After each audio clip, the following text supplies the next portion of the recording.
5 राज्यों में होने वाले विधानसभा चुनाव की तारीखों का ऐलान हो गया है। छत्तीसगढ़ में 2 चरणों में चुनाव होगा, जबकि 4 राज्यों में एक ही चरण में मतदान होगा। मध्य प्रदेश में 25 नवंबर, राजस्थान में 1 दिसंबर, जबकि दिल्ली और मिजोरम में 4 दिसंबर को वोट डाले जाएंगे। 8 दिसंबर को 5 राज्यों में वोटों की गिनती होगी।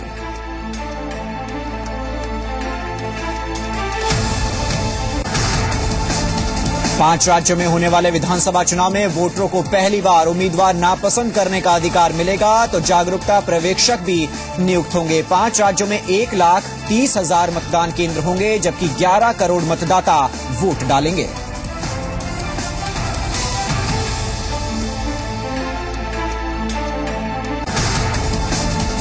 त्योहारी सीजन में रेल सफर महंगा होने जा रहा है। 7 अक्टूबर से मेल और एक्सप्रेस ट्रेनों के किराए में 2% की बढ़ोतरी हो जाएगी। सिर्फ पैसेंजर के स्लीपर क्लास में किराया नहीं बढ़ेगा।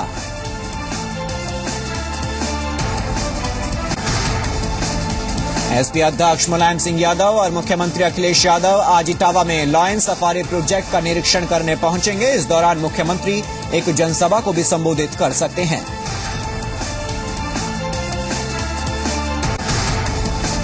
कानपुर में प्रस्तावित मोदी की रैली के लिए इंदिरा नगर में जगह मिल सकती है। यूपी बीजेपी की जिला इकाई ने रैली के लिए फूलबाग में जगह की मांग की थी। आज इंदिरा नगर को लेकर अंतिम फैसला हो सकता है, तो बीजेपी जिला अध्यक्ष ने जिला अधिकारी को चिट्ठी भी लिखी है। शाहजहांपुर में आसाराम के पूर्व सेवादार शिवनाथ ने एक चौंकाने वाला खुलासा किया है। शिवनाथ के मुताबिक आसाराम अपने सभी सेवादारों को खास किस्म की जड़ी बूटी खिलाकर उन्हें नपुंसक बनाते हैं।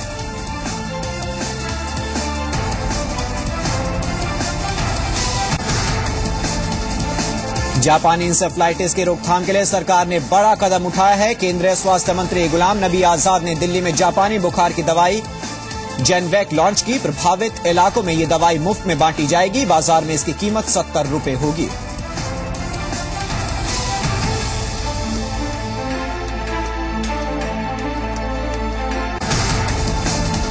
हरियाणा के बाद फैजाबाद में भी गूगल बॉय सामने आया है। 6 साल का मृगेंद्र वेद विज्ञान, राजनीति, इतिहास और भूगोल से जुड़े सवालों को चुटकी में हल कर देता है। मृगेंद्र को कविताएं लिखने का भी शौक है।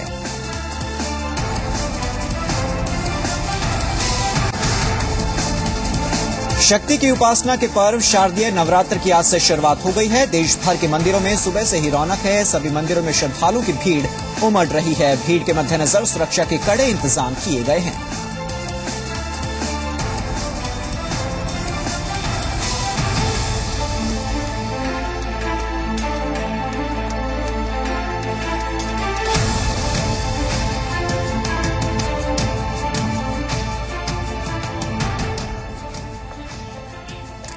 नमस्कार, बुलेटिन में आप सभी का स्वागत है। आपके साथ मैं हूं राज। चुनाव आयोग ने दिल्ली, मध्य प्रदेश और राजस्थान समेत 5 राज्यों में चुनाव का ऐलान कर दिया है। छत्तीसगढ़ में 2 फेज में विधानसभा चुनाव होंगे, जबकि बाकी 4 राज्यों में एक ही फेज में वोट डाले जाएंगे। इस चुनाव में पहली बार वोटरों को ईवीएम में नोटा यानी कोई नहीं का ऑप्शन नजर आएगा।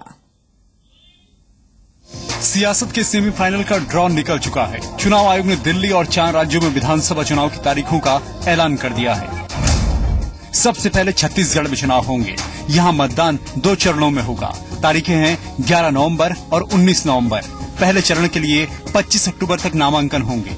दूसरे चरण के लिए 1 नवंबर तक नामांकन किए जाएंगे। मध्य प्रदेश में सभी 230 सीटों पर एक ही चरण में मतदान होगा। 8 नवंबर तक राज्य में नामांकन किया जा सकेगा और 25 नवंबर को पूरे राज्य में एक साथ वोटिंग होगी।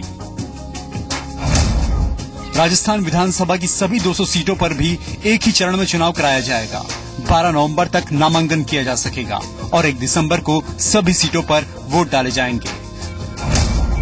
राष्ट्रीय राजधानी क्षेत्र दिल्ली में भी एक चरण में वोटिंग होगी। 16 नवंबर तक नामांकन होगा और 4 दिसंबर को वोटिंग होगी। उत्तर पूर्वी राज्य मिजोरम का चुनाव भी एक फेज में होगा। 16 नवंबर तक राज्य में नामांकन किया जाएगा, जबकि 4 दिसंबर को वोटिंग होगी। 8 दिसंबर को सभी राज्यों की मतगणना होगी और नतीजों का ऐलान किया जाएगा। चुनाव आयोग के मुताबिक इसी चुनाव से राइट टू रिजेक्ट नियम भी लागू कर दिया जाएगा।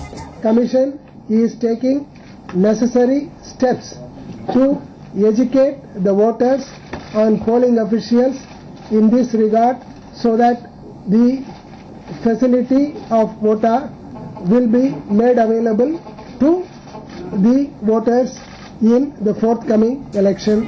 चुनाव आयोग ने इस चुनाव में पहली बार अवेयरनेस ऑब्जर्वर्स यानी जागरूकता पर्यवेक्षकों की तैनाती का भी ऐलान किया है। ये ऑब्जर्वर चुनाव की प्रक्रिया पर बारीकी से नजर रखेंगे। इसके अलावा चुनाव खर्च की भी खास मॉनिटरिंग होगी। मीडिया मॉनिटरिंग के लिए भी विशेष व्यवस्था की गई है। ब्यूरो रिपोर्ट, जी मीडिया। और चुनाव आयोग ने दिल्ली, मध्य प्रदेश और राजस्थान समेत 5 राज्यों में चुनाव का ऐलान कर दिया है। छत्तीसगढ़ में 2 फेज में विधानसभा चुनाव होंगे, जबकि बाकी 4 राज्यों में एक ही फेज में वोट डाले जाएंगे। इस चुनाव में पहली बार वोटरों को ईवीएम में कोई नहीं का ऑप्शन भी नजर आएगा। सबसे पहले छत्तीसगढ़ में चुनाव होंगे। यहां मतदान 2 चरणों में होने जा रहा है। तारीखें हैं 11 नवंबर और 19 नवंबर। पहले चरण के लिए 25 अक्टूबर तक नामांकन होंगे। दूसरे चरण के लिए 1 नवंबर तक नामांकन किए जाएंगे। अगर मध्य प्रदेश की बात करें तो मध्य प्रदेश में सभी 230 सीटों पर एक ही चरण में मतदान होगा। 8 नवंबर तक राज्य में नामांकन प्रक्रिया होगी और 25 नवंबर को पूरे राज्य में एक साथ मतदान होगा। अगर राजस्थान विधानसभा की बात करें तो राजस्थान विधानसभा की भी सभी 200 सीटों पर एक ही चरण में चुनाव कराया जाएगा। 12 नवंबर तक नामांकन किया जा सकेगा और 1 दिसंबर को सभी सीटों पर वोट डाले जाएंगे। इसके अलावा राष्ट्रीय राजधानी क्षेत्र दिल्ली में भी एक चरण में वोटिंग होगी। 16 नवंबर तक नामांकन होगा और 4 दिसंबर को वोटिंग होगी। वहीं उत्तर पूर्वी राज्य मिजोरम का चुनाव भी एक फेज में होता हुआ नजर आएगा। 16 नवंबर तक राज्य में नामांकन किया जाएगा, जबकि 4 दिसंबर को वोटिंग होगी। 8 दिसंबर सबसे अहम तारीख होगी। 8 दिसंबर को सभी राज्यों की मतगणना होगी और नतीजों का ऐलान किया जाएगा। चुनाव आयोग के मुताबिक इसी चुनाव से राइट टू रिजेक्ट नियम भी लागू कर दिया जाएगा। चुनाव आयोग ने इस चुनाव में पहली बार जागरूकता पर्यवेक्षकों की तैनाती का भी ऐलान किया है। ये ऑब्जर्वर चुनाव की प्रक्रिया पर बारीकी से नजर रखेंगे। इसके अलावा चुनाव खर्च का भी खास मॉनिटरिंग इस बार की जाएगी। मीडिया मॉनिटरिंग के लिए भी विशेष व्यवस्था इस बार की गई है।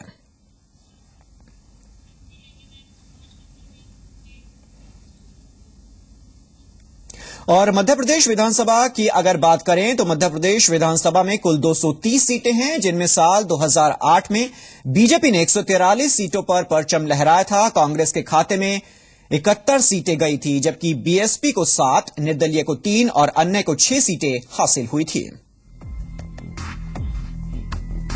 और छत्तीसगढ़ की अगर बात करें तो छत्तीसगढ़ में कुल 90 सीटें हैं। 2008 में इनमें से 50 सीटों पर बीजेपी को जीत हासिल हुई थी, जबकि 38 सीटें कांग्रेस के खाते में गई थी। इसके अलावा 2 सीटें बीएसपी के खाते में गई थी।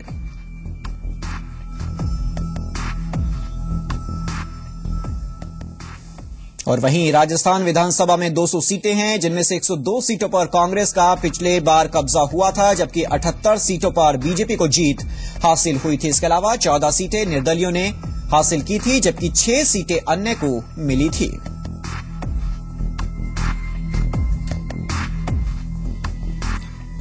देश की राजधानी दिल्ली की बात करें तो दिल्ली विधानसभा में कुल 70 सीटें हैं। 2008 में हुए चुनाव में यहां की 43 सीटों पर कांग्रेस ने जीत हासिल की थी, जबकि 23 सीटों पर बीजेपी ने बाजी मार ली थी। 2 सीटों पर बहुजन समाज पार्टी, जबकि 2 सीटें अन्य के खाते में गई थी। और वहीं मिजोरम में कुल 40 विधानसभा की सीटें हैं। 2008 में कांग्रेस को 32 सीटें हासिल हुई थी, जबकि मिजो नेशनल फ्रंट को 3 सीटें और अन्य को 5 सीटें मिली थी।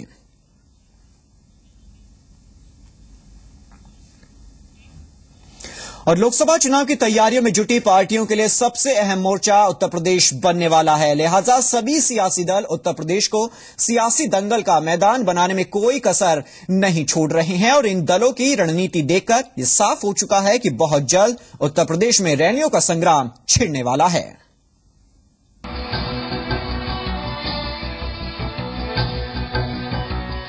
2014 में दिल्ली की कुर्सी को जीतने की कोशिश में जुटे बड़े सियासी दल अच्छी तरह से जानते हैं कि यूपी में जीत दिल्ली की राह को भी बेहद आसान कर देगी। लिहाजा सभी बड़े सियासी दल सूबे में अपनी पूरी ताकत झोंक देना चाहते हैं। कांग्रेस ने आगामी लोकसभा चुनाव के लिए यूपी में पार्टी की कमान एक बार फिर राहुल गांधी के हवाले कर दी है। सूबे में इसी महीने से राहुल की रैलियों का सिलसिला शुरू हो जाएगा। तय कार्यक्रम के मुताबिक राहुल की सूबे में 8 रैलियां होंगी। जिनमें से 4 रैलियां अक्टूबर में होंगी। 9 अक्टूबर को अलीगढ़ और रामपुर में रैली का आयोजन किया जाएगा, तो वहीं 22 अक्टूबर को हमीरपुर और सलेमपुर में रैली को संबोधित करेंगे। 4 रैलियां फाइनल हुई हैं और 9 तारीख को अलीगढ़ और रामपुर में और 12 तारीख को सलेमपुर और हमीरपुर में। महत्वपूर्ण ये है कि राहुल जी का दौरा उत्तर प्रदेश में शुरू हो गया। इसे आप 2014 के लोकसभा से चुनाव से भी जोड़ करके देख सकती हैं। राहुल ही नहीं, बीजेपी के PM in waiting Narendra Modi भी यूपी में ताल ठोकने के लिए तैयार हैं। 19 अक्टूबर से मोदी सूबे में चुनावी बिगुल फूंकने की तैयारी में हैं। मोदी की भी यूपी में 8 रैलियां होनी हैं, जिनमें 19 अक्टूबर को कानपुर, 25 अक्टूबर को झांसी, 8 नवंबर को बहराइच में रैली घोषित की गई है। हालांकि कानपुर में मोदी की रैली को अभी प्रशासन की इजाजत नहीं मिली है। सब जगह बैठ के रैलियां, ताकि उससे एक माहौल बनता है रैलियों से और कार्यकर्ताओं का उत्साह बढ़ता है, तो नीचे बूथ लेवल तक काम करने में भी हमें सुविधा होती है। उत्तर प्रदेश में सारी उत्तर प्रदेश की यूनिट, जिला मंडल की यूनिट लग गई और 80% 70 से 80% बूथों का काम हमने पूरा कर लिया। चुनावी तैयारियों में सत्तासीन समाजवादी पार्टी भी पीछे नहीं है। इधर 9 अक्टूबर को बीएसपी ने कांचीराम के परिनिर्वाण दिवस पर लखनऊ में बड़ी रैली का आयोजन करने का फैसला किया है। इससे पहले बीएसपी 38 से ज्यादा जिलों में ब्राह्मण सम्मेलन कर चुकी है। चुनावी तैयारियों में सत्तासीन समाजवादी पार्टी भी पीछे नहीं है। 5 अक्टूबर को इटावा और मैनपुरी में 2 सभाओं का प्रस्ताव है। अन्य जगहों पर भी सभा और रैली का खाका तैयार किया जा रहा है। उत्तर प्रदेश का स्टार प्रचारक मुख्यमंत्री अखिलेश यादव हैं। समाजवादी पार्टी तो सबसे लड़ाई मैदान में आगे है। लगभग प्रत्याशी सब घोषित कर चुके, सब हमारे मैदान में हैं और चुनाव पूरा बिगुल बजा चुके हैं और रैली जो है दिखावटी नहीं। यानी कुल मिलाकर अक्टूबर और नवंबर में बीजेपी, कांग्रेस, बीएसपी और एसपी ने त्योहारों के माहौल को चुनावी मौसम में तब्दील करने की पूरी तैयारी कर ली है। लक्ष्य सिर्फ एक है, ज्यादा से ज्यादा भीड़ जुटाकर अपनी राजनीतिक जनशक्ति का प्रदर्शन करना। आने वाले दिनों में जहां मोदी और राहुल की रैलियों से उत्तर प्रदेश की राजनीतिक गर्माहट बढ़ने वाली है, तो मायावती और मुलायम अपनी रैलियों से अपने कार्यकर्ताओं का जोश दुगुना करने जा रहे हैं। कैमरामैन मनोज मिश्रा के साथ अवनीश विद्यार्थी, जी मीडिया, लखनऊ।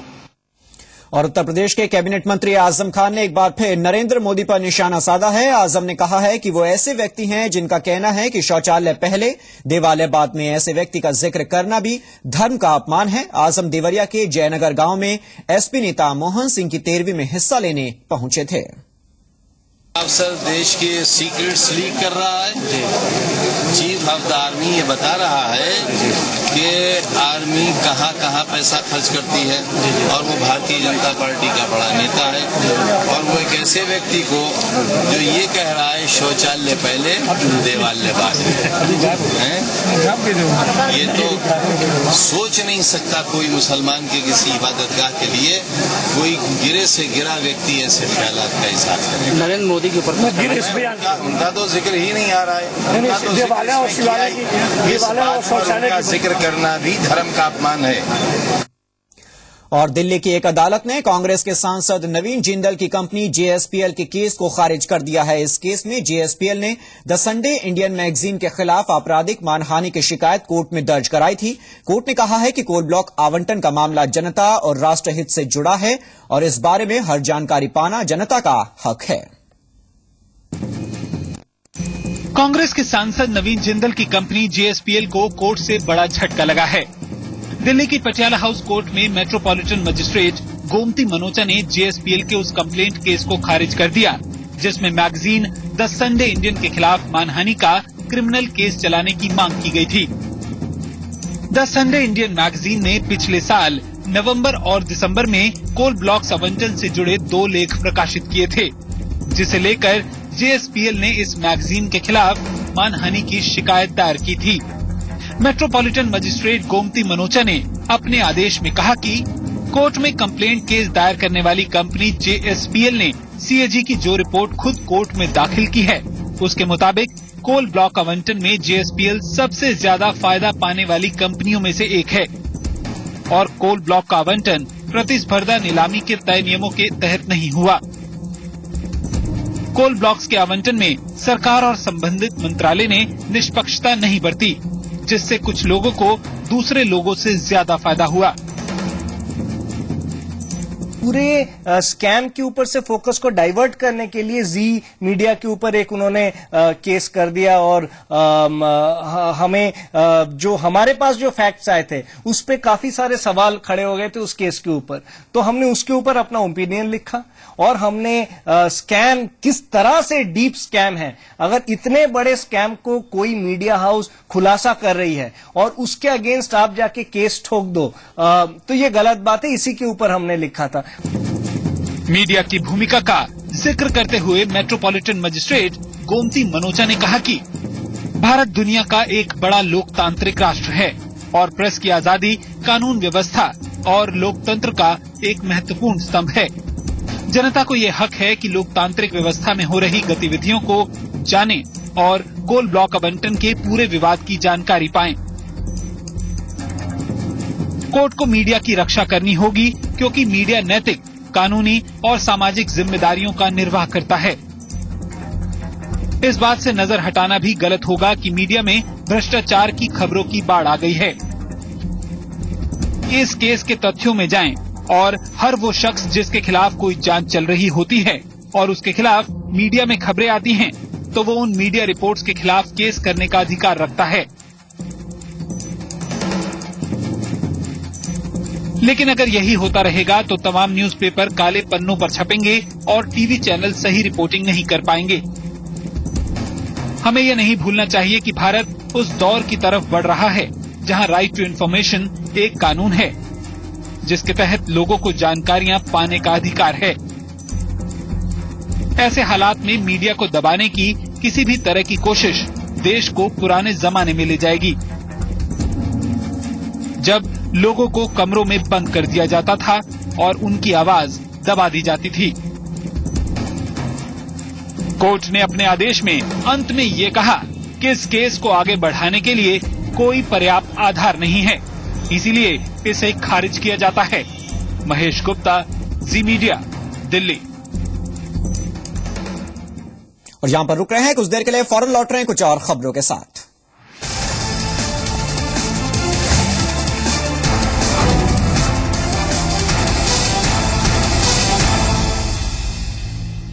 मम्मी, मैं तो टॉस करें हेड्स या टेल्स। अब खुले बालों का भी गिरना मना है, सिर्फ ₹1 में। क्लिनिक प्लस शैम्पू में है मिल्क प्रोटीन फॉर्मूला जो बनाए बालों को मजबूत। मम्मी, खुले बाल। क्लिनिक प्लस, सिर्फ ₹1 में खुले बालों का गिरना मना है।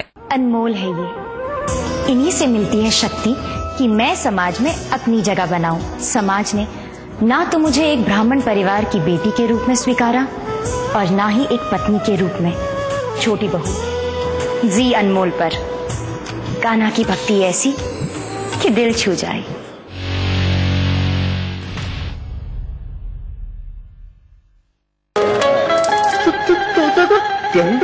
सबसे बड़ी खबर आ रही है जयपुर से, तोते को हुआ है डैंड्रफ। ये डैंड्रफ वाले तोते का घर का है? इस अनोखे तोते के सर पे डैंड्रफ आखिर आया कहाँ से? आइए पूछते हैं।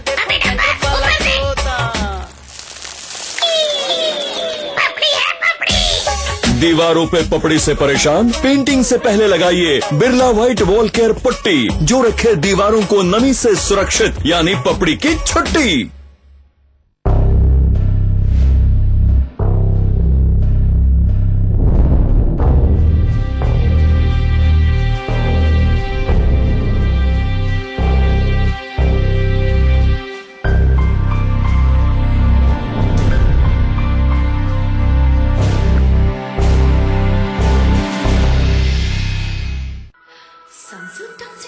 सपनों की डोर सजाए मेरे शाइनी बाल देखो जी, मेरे काले बाल देखो जी, ओ ये ओ ये। सनसिल्क ब्लैक शाइन शैम्पू बनाए बालों को शाइनी। सनसिल्क ब्लैक शाइन, तो अपनी रोशनी क्यों छुपाएं? अब पाइए शाइनी बाल सिर्फ ₹1 में। मिस वर्ल्ड, मिस यूनिवर्स कुछ भी जीत सकती थी और मच्छर ने इनका मौका छीन लिया। मलेरिया, एक भी मच्छर है डेंजरस, इसीलिए काला हिट।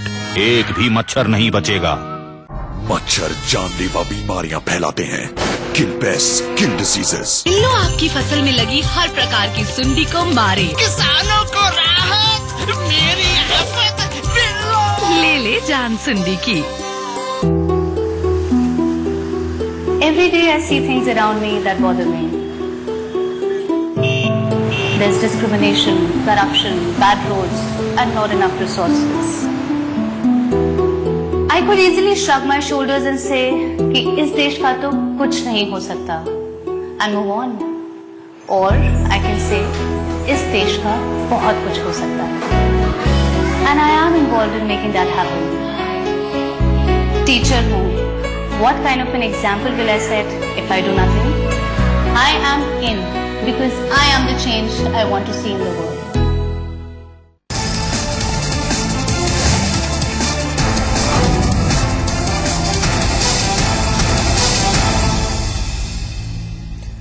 अब ब्रेक के बाद स्वागत है। खबर कानपुर से है। कानपुर में प्रस्तावित मोदी की रैली के लिए इंदिरा नगर में जगह मिल सकती है। दरअसल यूपी बीजेपी की जिला इकाई ने रैली के लिए फूलबाग में जगह की मांग की थी, मगर जिला प्रशासन ने यहां पर रैली को इजाजत नहीं दी। हालांकि संभावना जताई जा रही है कि मोदी की रैली के लिए इंदिरा नगर के गौतम बुद्ध पार्क के पास इंदिरा पार्क में रैली की इजाजत मिल सकती है। ऐसे में बीजेपी जिला अध्यक्ष ने एक प्रार्थना पत्र जिला अधिकारी को सौंपा है। आपको बता दें कि रैली के लिए जगह को लेकर आज फैसला हो सकता है। बताया जा रहा है कि इंदिरा पार्क शहर के बाहर है और फूलबाग में प्रस्तावित जगह से बड़ा भी है। और एसपी अध्यक्ष मुलायम सिंह यादव और मुख्यमंत्री अखिलेश यादव आज इटावा में लॉयन सफारी प्रोजेक्ट का निरीक्षण करने पहुंचेंगे। निरीक्षण की तैयारियों को लेकर अधिकारी रात दिन एक किए हुए हैं। इस मौके पर मुख्यमंत्री एक जनसभा को भी संबोधित करेंगे। हालांकि पिछले 2 दिनों से रुक रुक कर वहां पर बारिश हो रही है और हो सकता है कि दोनों नेताओं का ये दौरा रद्द भी हो जाए, लेकिन तैयारियां वहां पर पूरी कर ली गई है। एसपी मुखिया भी वहां पर नजर आएंगे। इसके अलावा मुख्यमंत्री अखिलेश यादव भी वहां पर पहुंचेंगे। तैयारियां पूरी अच्छी चल रही हैं। यहाँ पे हेलीपैड बन रहा है, हेलीपैड पे वो लोग उतरेंगे। यहाँ से फिर जो है लायन सफारी एरिया में जाएंगे।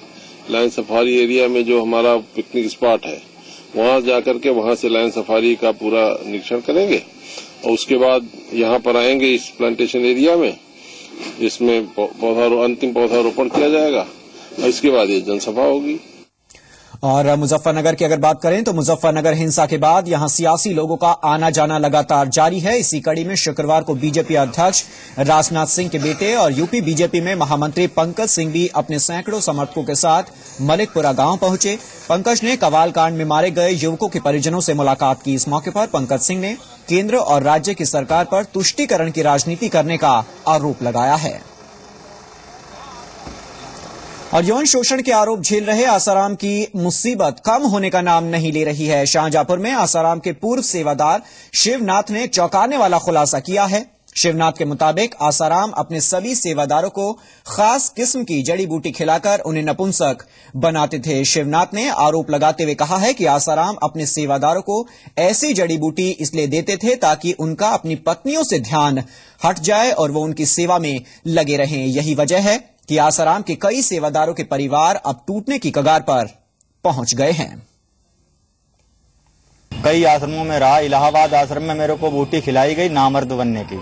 तो मेरे को बाद में पता चला, मैंने पूछा तो एक संजय भाई करके है, बोला कि बापूजी की आज्ञा है, इसको खाओ, इससे जो है शक्ति नामर्द बनने की शक्ति डाउन हो जाती। जो सेविकाएं साथ में रहती उन पे किसी की नजर न जाए। जो समर्पित सेवादार उनको तकरीबन सबको ही खिलाई जाती है और केले की जड़ का पानी भी पिलाया जाता है। वो इसलिए करते हैं कि जो सेविकाएं रहती हैं और जो आती हैं लड़कियां रहती हैं आश्रम में, उन पर हम किसी की नजर न जाए, उनका इस्तेमाल वही करें। और आज नवरात्र का पहला दिन है। आज मां शैलपुत्री की पूजा हो रही है। उत्तर प्रदेश और उत्तराखंड समेत पूरे देश के मंदिरों में मां की पूजा अर्चना के लिए भक्तों का सैलाब उमड़ रहा है। भक्त मां के जयकारों के साथ सुबह से ही मंदिरों में माता के दर्शन के लिए कतारों में खड़े हुए हैं, तो उधर भक्तों की भारी भीड़ को देखते हुए मंदिरों में सुरक्षा के खास इंतजाम भी किए गए हैं।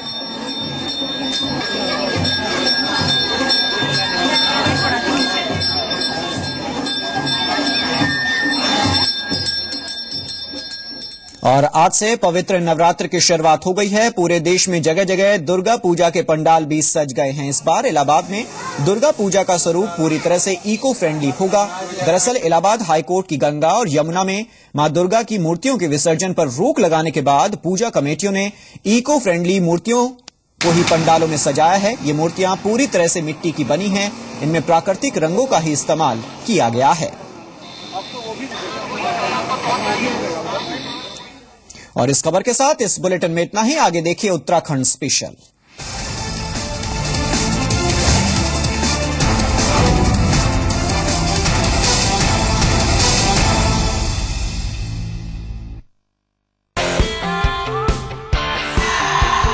मेरी सांसों में समाओ पास। अब पाइए ताजा सांसों का कॉन्फिडेंस जिंक माइक्रोशाइन क्रिस्टल्स के साथ नया क्लोजअप डीप एक्शन, क्योंकि पास आने के मौके कभी भी आ सकते हैं। नया क्लोजअप डीप एक्शन, अब ज्यादा ताजगी ज्यादा कॉन्फिडेंस, क्योंकि पाइए 21% फ्री क्लोजअप के 10 रुपए के पैक के साथ। क्लोजअप 12 घंटे ताजा सांसों का कॉन्फिडेंस। बड़े बड़े गोदाम कबूतर खाना बन जाते, स्कूल में खाने की घंटी कभी नहीं बजती अगर मैं किसान नहीं बनता, क्योंकि किसान उगाता है तो देश खाता है। स्वराज ट्रैक्टर्स, किसान का पावर, देश का भरोसा। बीमारियां अलग है पर प्रॉब्लम एक ही है दोनों का, कीटाणु। अगर त्वचा पे रह गए स्किन इन्फेक्शन, देखा? और अगर यहाँ से अंदर गए स्टमक इन्फेक्शन, इलाज अंदर का हो या बाहर का, सुरक्षा एक ही है। लाइफ बॉय, नया लाइफ बॉय पूरे 10 इन्फेक्शंस वाले कीटाणुओं से बचाता है। 10 इन्फेक्शंस वाले कीटाणु, एक सुरक्षा। नया लाइफ बॉय। उठे तो आसमां झुकाते हैं हम हर दौरे पे। दमदार पावर, जबरदस्त हाईटेक हाइड्रोलिक्स, बेजोड़ MKM engine, power steering, Mahindra tractors, देश का नंबर 1 ट्रैक्टर। लो आ गई सर्दियाँ, लेकिन अब मेरे पास है सर्दी भगाने का मॉडर्न तरीका। लक्स इन्फर्नो इतना सॉफ्ट है कि अब रोहन को चुभता भी नहीं। इतना पतला है कि ये अब ऑफिस पहनकर भी जाते हैं, और इतना गर्म कि माँ बाबूजी की मॉर्निंग वॉक तो पक्की। तो हो गई ना मॉडर्न। लक्स इन्फर्नो में है स्पेशल फाइबर जो रखे सर्दी को बाहर और आपको गर्मा गर्म। सर्दी भगाओ, मॉडर्न हो जाओ। मम्मी मैं तो टॉस करें हेड्स या टेल्स। अब खुले बालों का भी गिरना मना है, सिर्फ 1 रुपए में। क्लिनिक प्लस शैम्पू में है मिल्क प्रोटीन फॉर्मूला जो बनाए बालों को मजबूत। मम्मी खुले बाल। क्लिनिक प्लस, सिर्फ 1 रुपए में खुले बालों का गिरना मना है। Every day I see things around me that bother me. There's discrimination, corruption, bad roads, and not enough resources. I could easily shrug my shoulders and say कि इस देश का तो कुछ नहीं हो सकता and move on. Or I can say इस देश का बहुत कुछ हो सकता है and I am involved in making that happen. Teacher हूँ. What kind of an example will I set if I do nothing? I am in because I am the change I want to see in the world. मैं इस देश के young generation से appeal करता हूं कि वो आगे बढ़कर ब्लड देकर इस मैरो डोनर रजिस्ट्री इंडिया को ज्वाइन करें।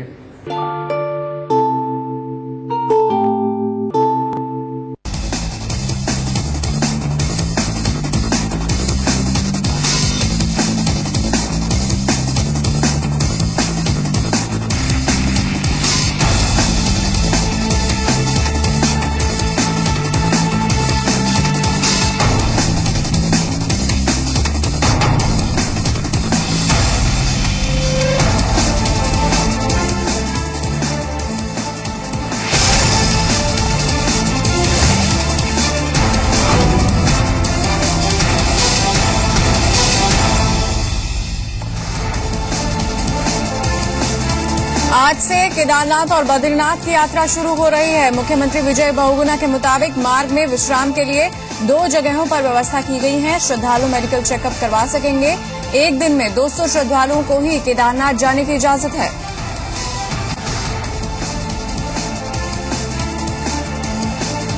आपदा राहत कार्यों को लेकर बीजेपी और कांग्रेस में आरोप प्रत्यारोप का दौर जारी है। बीजेपी नेता प्रकाश सुमन ध्यानी के मुताबिक आपदा के 3 महीने बाद भी हालात खराब हैं, तो कांग्रेस नेता सुबोध उनियाल का कहना है कि राहत कार्य